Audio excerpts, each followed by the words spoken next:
Have you ever sat down and wondered how do these writers and producers get their content for horror movies? Well, I have the answer for you. A lot of popular horror movies that you see today are heavily based on serial killers. Such cruel and dark fantasies depicted in horror movies have happened in real life, like the Texas Chainsaw Massacre, but the real Leatherface is not some hillbilly with a cannibalistic family. Instead, he's a man who worked on his family's farm and did odd jobs around the neighborhood. This man was known as Gein, the real-life Leatherface. On August 27th, 1906, Edward Gein was born in La Crosse, Wisconsin, as the second son of Augusta Gein and George Gein. Gein had an older brother named Henry. Augusta, who was deeply devout and officially Lutheran, constantly preached to her sons about the world's inherent immortality, the evils of drinking, and her view that all women were naturally promiscuous and instruments of the devil. She set aside time each afternoon to read to them the Bible, usually selecting verses from the Old Testament and the book of Revelation about death, murder, divine punishment. Gein idolized Augusta and grew obsessed with her.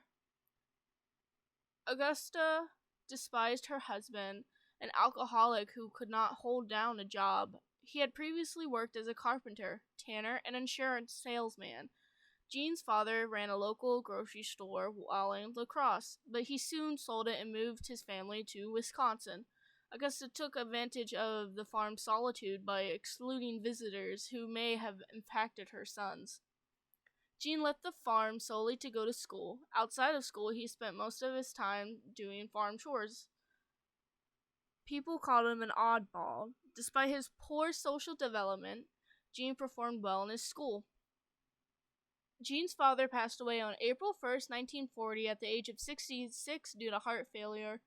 Ed and his brother, Henry, began working odd jobs around town to help their living expenses. The community regarded these brothers as trustworthy. Henry soon started to fall in love with a divorced mother of two, and he planned to move with her. He was concerned about his brother's attachment to their mother. On May 16, 1944, Ed was burning away marsh vegetation on the property. The fire soon became out of control. By the end of the day, with the fire extinguished and the firefighters gone, Ed had reported his brother missing. A search party was made for Henry, whose body was discovered lying face down. He had been dead for some time, and cause of death was heart failure, as he had not been burned or injured in any way. Some suspect that his brother killed him and that it was foul play because of all the mean things he said about his mother. With Henry's death, Ed and Augusta were now alone. Augusta suffered a paralyzing stroke shortly after Henry died, and Ed devoted himself to caring for her. She suffered a second stroke shortly after, and her condition deteriorated rapidly. Augusta passed away on December 29th, 1945, at the age of 67. Ed was devastated by this. He lost his true love and was completely alone in the world. His killings. Bernice Warden, 58, the owner of a Plainfield hardware store, went missing on the morning of November 16th, 1957 at around 9:30 a.m. The hardware store's truck was seen driving out of the rear of the building. The hardware store saw a few customers throughout the day. Some residents assumed though it was due to deer hunting season. When Warden's son entered the store around 5 p.m., the cash register was open and bloodstains on the floor.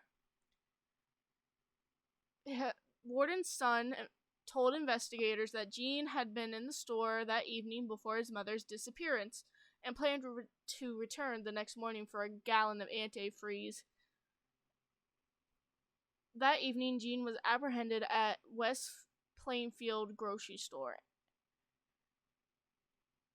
They soon searched his farm.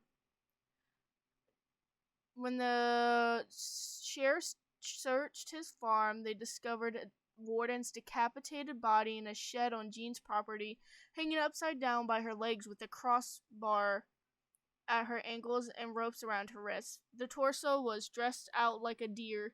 She had been shot with a .22 caliber rifle, and mutilations were deformed after she died.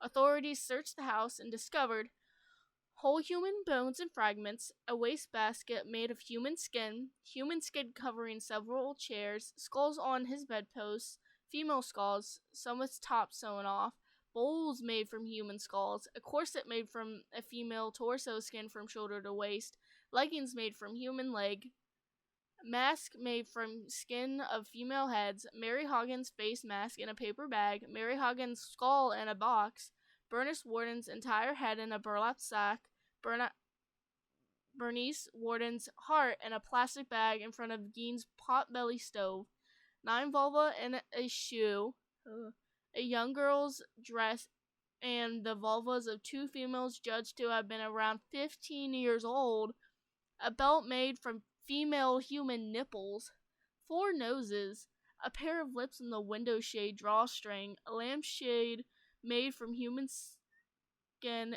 of a face, fingernails from female fingers. Gein told investigators that between 1947 and 1952, he made up to 40 nocturnal visits to 3 local cemeteries to look at the recently buried bodies while in a dazed-like state. Gein confessed to stealing from 9 graves and directed investigators to their locations. Gein identified 3 test graves.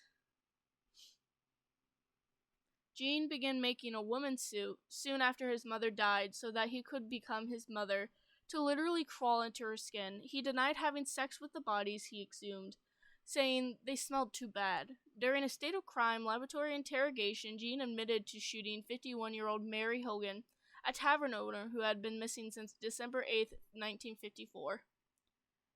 A 16-year-old boy whose parents were friends with Gein and who accompanied him to baseball games and movies reported that Gein kept shrunken heads in his home. Gein appeared on 1 count of first-degree murder on November 21, 1957, and pleaded not guilty due to insanity. He was diagnosed with schizophrenia and was deemed mentally incompetent, making him unfit for trial. He was initially committed to Central State Hospital for criminally insane, but soon transferred to Mendota State Hospital in Madison. Doctors determined that Gein was mentally able to confer with counsel and participate in his defense in 1968. The trial began November 7, 1968, and lasted 1 week. A psychiatrist testified against Gein. The defense requested that Gein's trial be held without a jury, with only a judge. Gein was convicted by Gallmer on November 14th. A second trial addressed Gein's sanity. Following testimony from doctors for both the prosecution, defense, Gallmer's ruled Gein not guilty by reason of insanity and committed him to Central Hospital for the criminally insane. On July 26, 1984, Gein, at 77, died at the Mendota Mental Health Institute from respiratory failure caused by lung cancer.